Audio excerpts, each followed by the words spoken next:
Então vamos lá, nosso primeiro encontro.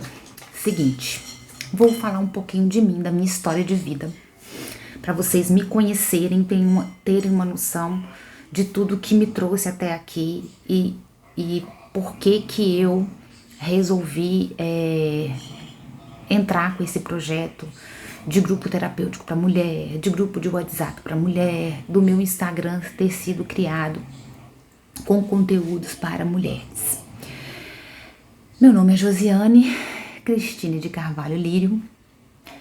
Hoje tenho 49 anos de idade, em abril completo meio século, e sou filha de uma família patriarcal, tradicional, católica, praticante. Nós somos 14 filhos.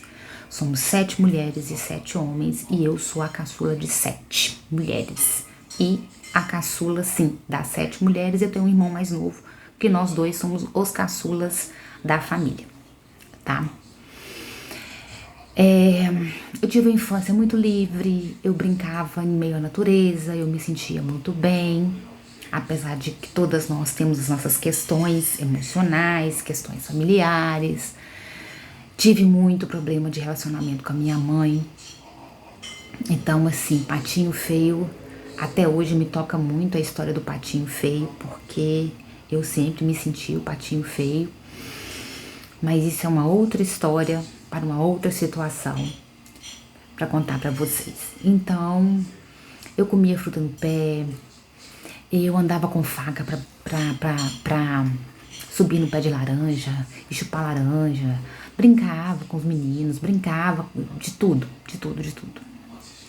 Mas sempre tive muita curiosidade com o que eu não tinha acesso. Eu sempre fui muito podada, muito tolhida. Então eu sempre questionava o motivo disso. E as pessoas da minha família, meus pais, meus irmãos mais velhos, assim, achavam absurdo eu questionar. Mas enfim, né? Faz parte da forma que a minha família foi organizada e dos valores familiares. Mas eu sempre saí um pouquinho fora daquela forminha que criaram para eu entrar, ficar ali quietinha. E por isso eu tive muitos desafios. Minha mãe sempre falava para mim o seguinte: nunca minta, seja honesta. Aí quando fiz 14 anos, minha mãe falava: já tá pensando em namoradinho? Então, não faça nada escondido, não beije ninguém escondido e tal. Primeiro beijo, uma festa da escola. Fiz o que minha mãe mandou, né? Beijei na frente de todo mundo. Quando eu cheguei em casa, gente, tomei uma coça, mais uma coça, mais uma coça, mais uma coça. Porque eu fui honesta, porque eu fui transparente, porque eu obedeci. Na verdade, o que ela falou pra mim não era pra eu fazer. A mensagem era: não faça de jeito nenhum. E se fizer, não conte, faça escondido. E depois de mais de um ano, eu fui dar meu segundo beijo com a pessoa que se tornou meu primeiro namorado. E foi tudo escondido. Eu namorei quase um ano escondido. E tudo ficou bem. Entendem? E isso pra mim era um absurdo. Eu fui honesta, eu fui transparente, eu obedeci, eu segui as regras. E eu fui castigada por isso, né? O que é isso na cabeça de um adolescente, né? Então eu fui percebendo que quanto mais eu crescia, quanto mais eu ansiava conhecer, quanto mais eu queria fazer as coisas, mais podada eu era. Aí que isso me causou? Uma necessidade de fuga tão grande, que eu não tinha consciência na época. Tão grande, que o primeiro barba azul que apareceu na minha vida se entrelaçou com os meus barbas azuis internos. E com 17 anos eu namorei com uma criatura, um barba azul, gente, mas um barba azul, que literalmente, inclusive, tem barba. E me casei assim que completei 18 anos. Esse barba azul é tão barba azul, e vocês vão entender quando a gente conversar um pouquinho sobre o conto do Barba Azul, que esse meu casamento durou longos 7 meses. Eu sofri violência física, verbal, financeira em 7 meses. Quando eu fui casar, a família desse Barba Azul é evangélica, minha família é católica. Casei num culto ecumênico, num ginásio lá da minha cidade. Gente, eu lembro como se fosse ontem. Uma semana antes do meu casamento, eu dividi o quarto com a minha irmã mais velha que eu. Eu acordei no meio da noite, sem ar, suando, e eu falei, eu acho que eu não sei se eu quero casar, não. A minha irmã, nossa, você é doida? Já tá todo mundo convidado, já é sábado que vem. Não, já tá tudo marcado. É, né? É coisa da minha cabeça. Já era a minha intuição gritando. E eu, né? Não quis ouvir. Não dei conta de ouvir. No dia do casamento, nunca achei graça em vestido de noiva, né? Me fantasiei de noivo e fui. Gente, na hora que o carro parou, que eu vi que eu tava indo, sabe? Me deu um choro, um desespero, que eu só chamava meu pai. E eu chorava de soluçar. Enquanto meu pai não segurou minha mão, olhou nos meus olhos e eu vi, mas não entendi. Depois que eu entendi, não vai. Ele falou comigo com o olhar, não vai. Mas eu fui. Fui, passei por tudo que eu escolhi passar, mesmo sem consciência daquilo tudo. Aí, com 7, aí foi minha loba de novo. Aí minha loba tava uivando, né? Minha intuição estava assim, gritando aos 4 ventos, e eu silenciei ela novamente. Casei e viste, gente, casei e viste. Ai, meu Deus, que dificuldade. E passei 7 meses sofrendo cada coisa horrorosa. Tentativa de feminicídio eu passei, afogamento. Eu chegava em casa às vezes, tinha a arma em cima da cama, em cima do álbum de casamento. Já fui deixada sozinha à noite depois da faculdade, na BR-116, abandonada, para ver se algum caminhoneiro me pegasse, me estuprasse, me matasse, jogasse no mato. Eu passei por muita coisa. Mas o meu maior desafio foi depois que eu disse que não queria mais aquilo ali e que dei um basta. Minha loba, mesmo sem ter consciência dela, ela me ajudou a sair daquilo tudo ali que eu vivi. E fui bater a cabeça, né, gente? Fui bater a cabeça para tentar me encontrar ali. Passei por uma espécie de preconceito, de autopreconceito, de agora o que eu sou? Não sou solteira, não sou casada, eu sou mulher divorciada, nova, ainda sem uma carreira. Tinha terminado de me formar na faculdade, desempregada, porque eu trabalhava numa empresa, na Emater, quem conhece, como assistente administrativo, salário baixo. Então eu fui tentar sozinha aprender as coisas do mundo.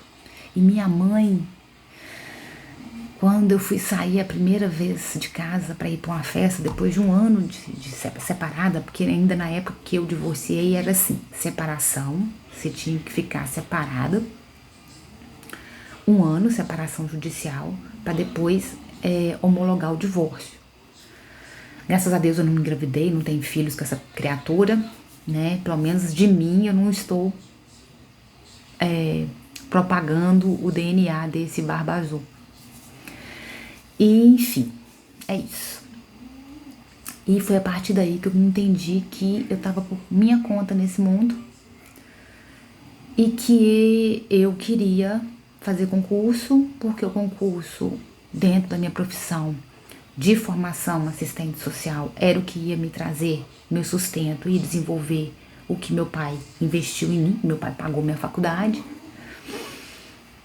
Então comecei a estudar, tomei muito pau em concurso, enfim, até que fui passando um tempo e tal, comecei a namorar, a superar alguns preconceitos da família, da comunidade, meus próprios preconceitos com relação à minha nova situação civil.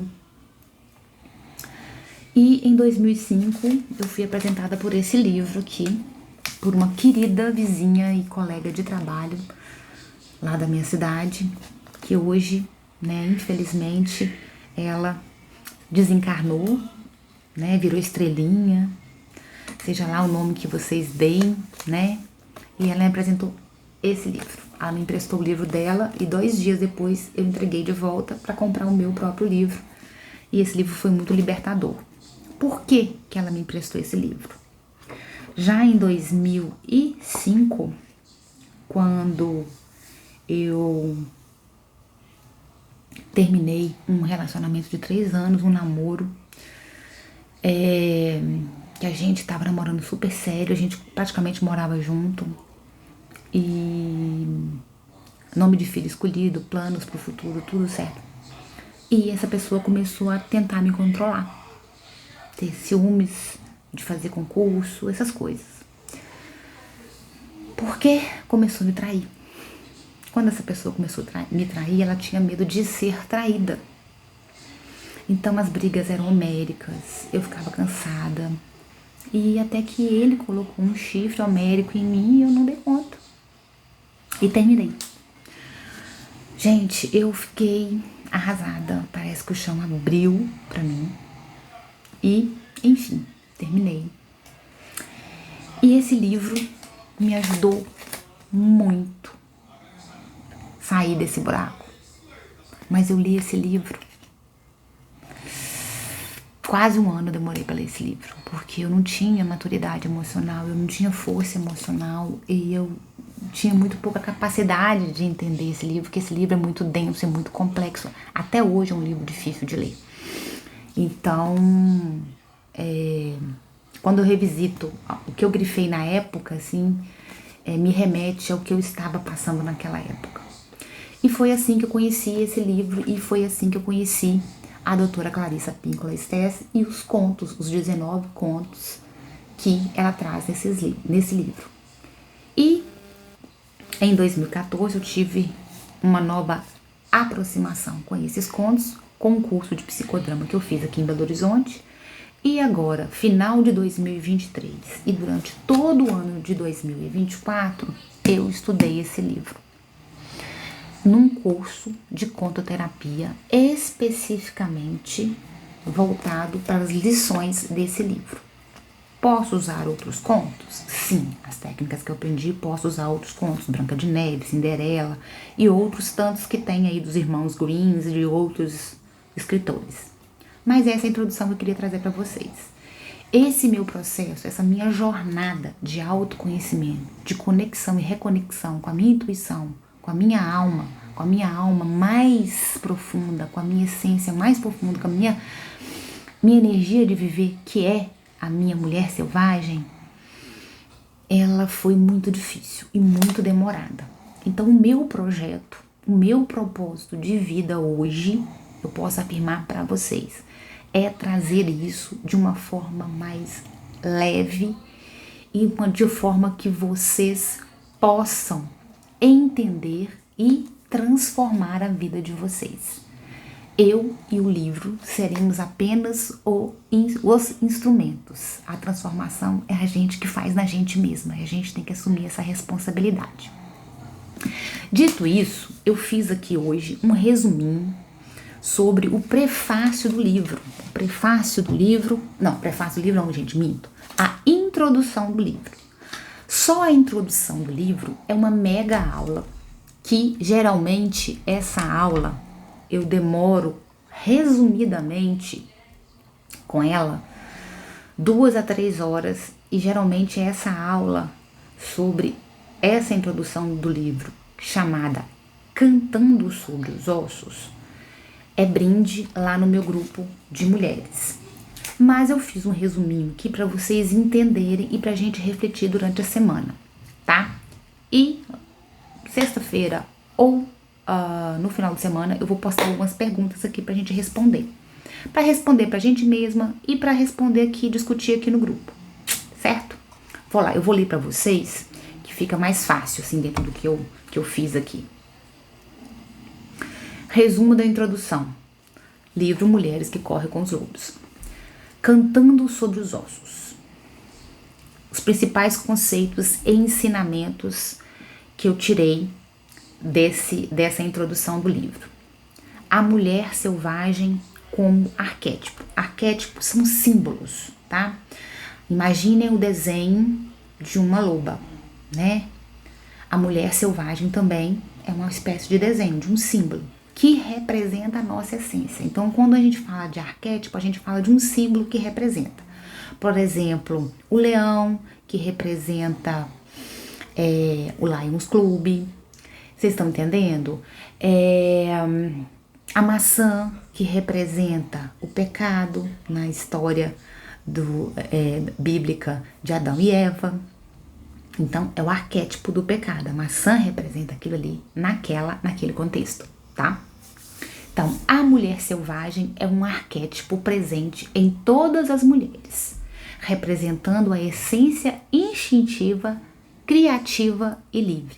Lembra que eu contei da minha história de vida para vocês agora há pouco? Então é isso. Ela é a força que conecta as mulheres à sua intuição, à natureza e à sua verdadeira identidade. Tudo que eu busquei e busco ainda, porque é uma jornada, é um processo enquanto a gente estiver vivo, que é o que eu li aqui, ó, na contracapa do livro. A repressão da essência selvagem. A sociedade, a cultura e as expectativas sociais muitas vezes reprimem essa essência selvagem, levando as mulheres a se desconectarem de si mesmas. Essa repressão resulta em perda da vitalidade, da criatividade e da autenticidade, características fundamentais para a gente, se sentir plena. 3. Processo de cura e reconexão. O livro propõe um caminho de cura e reconexão com a mulher selvagem através dos contos, mitos e histórias ancestrais. Essas histórias servem como ferramentas de transformação, ajudando as mulheres a resgatarem a sua força interior. E ao resgatar essa força interior, a gente reúne forças que a gente imagina não ter para superar dor de términos, de traição, de desafios profissionais, de rejeição familiar, de tudo, gente, de tudo. Eu falo por experiência minha, por vivência minha. Cantando sobre os ossos. A metáfora de cantar sobre os ossos representa o ato de resgatar e reconstruir o que foi perdido de nós, o que foi esquecido, está adormecido lá no fundo da nossa alma. É o que a doutora Clarissa fala. Pra gente se reconectar com a nossa mulher selvagem, com a nossa essência, com a nossa criatividade, com a nossa energia, a gente tem que mergulhar pra dentro, porque tá lá no fundo, tá? É um processo de recolher os fragmentos da própria história, honrar as cicatrizes e renascer a partir delas. A importância dos contos e mitos. Os contos e os mitos apresentados no livro são mapas simbólicos que guiam as mulheres em sua jornada de autodescoberta. Lembra que eu falei agora há pouco que eu e o livro seremos a ferramenta, mas cada uma que vai transformar a própria vida? Eles revelam padrões universais de comportamento e oferecem insights profundos sobre como lidar com os desafios emocionais e espirituais. A jornada da mulher selvagem. A jornada da mulher selvagem envolve enfrentar medos, libertar-se de expectativas externas e abrir espaço para a intuição fluir e a nossa criatividade. Quando ela fala da criatividade, ela fala da nossa força de criar coisas que a gente sequer imagina, das mínimas coisas que a gente toca e transforma em algo bom. é a nossa criatividade que está aí. E ela fala muito do nosso lado artístico. E não é de ser artista profissional, não. É da gente desenvolver capacidades de resolver e de enfrentar intempéries e problemas da nossa vida de forma criativa. Libertar-se de expectativas externas e abrir espaço para a intuição e criatividade. É um chamado para viver com autenticidade e abraçar a totalidade de quem se é. ênfase nos pontos chaves. Reconexão com a essência. A mulher selvagem está dentro de todas as mulheres e resgatá-la é essencial para uma vida plena e autêntica. Cura através das histórias. Os contos e mitos são ferramentas poderosas para entender e transformar a própria história. Resgate da força interior. O processo de cantar sobre os ossos é um ato de reconstrução e renascimento que permite às mulheres recuperar a vitalidade e poder. E autenticidade e liberdade. A jornada da mulher selvagem, a jornada que a gente começa hoje, é um convite para viver livre de amarras sociais e conectada à própria intuição e à própria criatividade. Quando eu falo libertar das amarras, a doutora Clarissa fala, não é sair fazendo as coisas pelos cocos e sair tratando mal as pessoas. Nada disso, tá, gente? Então, uma frase inspiradora que eu vou deixar aqui para vocês, tá? Que foi tirada aqui da introdução. A mulher selvagem carrega os ossos das grandes histórias. Ela é a voz que canta sobre os ossos, trazendo vida de volta ao que foi esquecido ou abandonado. Então, desde já, eu deixo uma pergunta para vocês. Sobre que a sua mulher selvagem pode estar cantando nesse exato momento para trazer de volta à vida aquilo que foi esquecido e abandonado aí dentro de você? Que dor que sufoca a sua essência, a sua criatividade, a sua força de viver. Então, até breve. Beijo, gente!